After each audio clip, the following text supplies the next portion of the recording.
Storytelling is dying.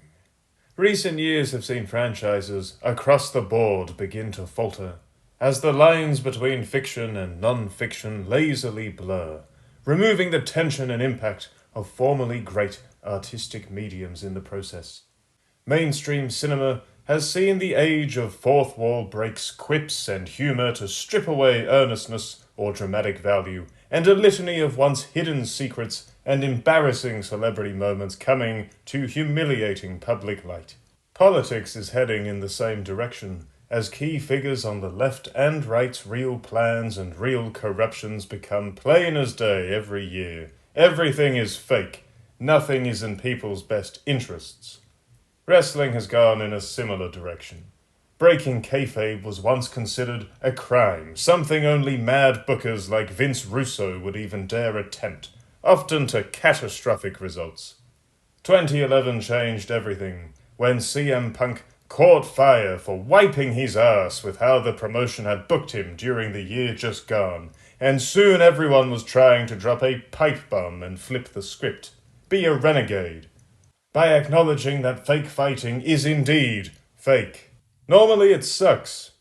Viewers of wrestling, film, anything really, having a sense of realism and the room to suspend disbelief and get immersed in the story unfolding is always more enjoyable than a wink-wink, nudge-nudge. This week, John Cena, maybe the last great star of professional wrestling for now, managed to blend shoot-style meta-talk with hard-hitting kayfabe, and the result was, rather than lame or kayfabe-killing, actually incredibly good.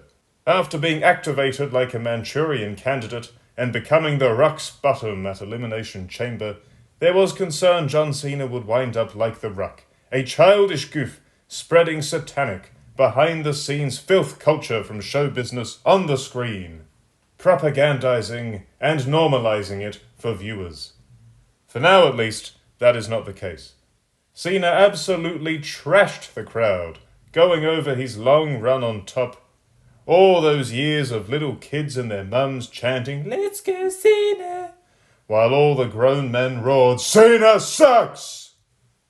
And the real question is, why did fans think he sucked so badly? Some have questioned his work rate, even though he has a long back catalogue of classic main events in front of big crowds to his name. Others have questioned his character, one tailored for younger viewers and families, demographics with which it was a huge hit for many years. And many have looked at Cena as a representation of the sterilization of WWE. Over the course of his run on top, WWE went soft as a feather, PG, lame, corporatized, and it blew. But that's a complaint to take up with the top brass. The idea that Cena himself killed interest in the WWE during its declining years under Vince McMahon is absurd. He's the only one that actually dependably drew of the full-time workers during his prime generation. Batista was very popular, and yet SmackDown ratings dipped in 2005 with him on top and firmly planted it as the B show for years after. Randy Orton, very over as a heel, brilliant in-ring talent. Only sporadically was he a decent draw. Edge, top-notch heel, never drew a dime as a leading man. CM Punk, a cult favorite beloved by hardcore fans, alienated casuals with his endless backstage rhetoric, was not a draw. In fact, the only babyface of Cena's generation back then who would've, could've, should've drawn as a top good guy to front the promotion other than Cena was Jeff Hardy, who smoked and painkillered his way into the TNA grave at the peak of his popularity. The push to clean up WWE and purge it of all the fun, cool, edgelord content the Attitude Era provided began early on during the Ruthless Aggression era, before Cena started getting the big push, and it was inevitable, no matter who fronted the show by the time PG blew in. And the PG move itself, along with ensuring WWE could land a massive toy deal, was largely in response to bad PR, due to events such as the Chris Benoit tragedy a year prior to the move down a rating. Back in 1996 and 97, Bret Hart was hesitant to embrace the WWF's move into darker, more anti-hero style characters and shock value angles.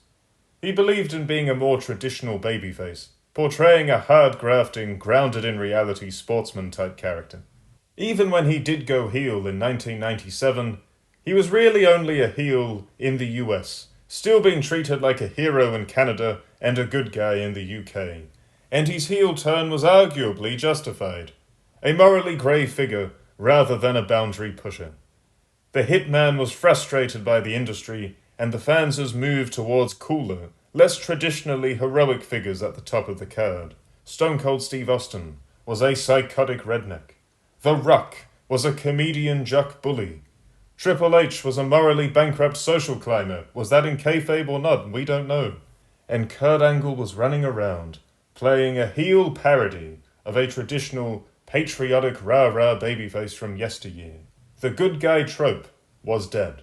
Fast forward to John Cena, and Hitman's concerns continued to be proven valid. Despite engaging in some goofy trash talk and angles, Cena was a largely, not always, but mostly, morally upright character on screen. Hustle, loyalty, and respect. Never give up. Rise above hate. Cena's character represented honor, strength, and doing things the right way. A role model, if you will, as far as wrestling goes, for younger viewers to admire, and one they could relate to, given he dressed and even sometimes ran around like a 10-year-old. So fast forward to this year, and Hollywood Cena has left half his muscle mass and the crown of his hair behind to pursue a film career. He's in bed with Dwayne Johnson, and we're all expecting Hollywood Cena, sellout Cena, NWO black and white Cena with a new entrance theme, new ring gear, new attitude. But finally, subverting expectations pays off. Cena is still John Cena. Awful shirts, hats, and dated rap entrance theme. Why should he change? This is who he is. It's the fans who rip him off, not the other way around. And after years of laughing off the hatred like a good sport, we finally get to see the Cena character clap back, furiously calling out the audience for their frequent trolling of him over the years, even burying the never-ending "you can't see him" memes that have been floating around for well over a decade now. Because for years, John Cena was the consummate good guy on screen, and he got mucked and derided, just as Bret Hart had warned of, by crowds who value cool and hip over honorable and decent. Cena is not the villain in this storyline, the audience are.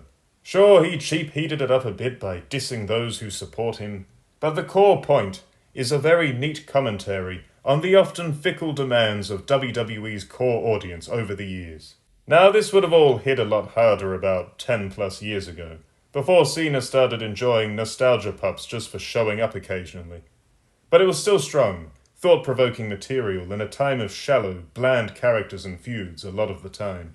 And then, the very symbol of fickle fandom came out to play. Cody Rhodes. John Cena was considered lame by some back in the day, and yet he was a jacked, tough guy, a trash talker who joked around, who frequently punked out and embarrassed his foes and smiled doing it. Apparently that was lame. Cody Rhodes, though, let's look at this. Cody Rhodes is a crybaby, a wannabe heartstring puller, stumbling out in his suits with his thesaurus to lamp us all with laborious, cheap plug promos that run through the exact same notes every time. His father, his family, whoever's betrayed him this month, how he will not take this lying down. Tears, rinse and repeat. It's boring, it's corporate, soft and bland, and yet WWE just deciding to make Rhodes the star of the show was largely accepted, where AEW fans said no to the cornball crybaby crap. Enough WWE casuals have lapped it up that we're coming up to a whole year of Bleach Boy as champion. The whole vibe in the arena changed when Rhodes came out on Raw this week. John Cena had cut his big promo, Cody Rhodes' music hits. He storms down, the crowd love his song, they're singing along to it. And Rhodes is here to confront the man who betrayed, assaulted, and humiliated him at the Elimination Chamber, the man he will fight at WrestleMania. Here's the funny part though, there's next to no tension, because Rhodes has already spent his TV time since then glazing Cena before bitching about his social media posts. When Brock Lesnar returned in 2012 and attacked and embarrassed John Cena, Cena's response the next week was to smack Lesnar in the face and get into a massive brawl with him. Here, Rhodes kisses Cena and the fans' asses with a nonsensical take on why Cena used to get polarizing reactions from fans before shouting, "Enough!" like an angry toddler being forced to go to bed before they want to.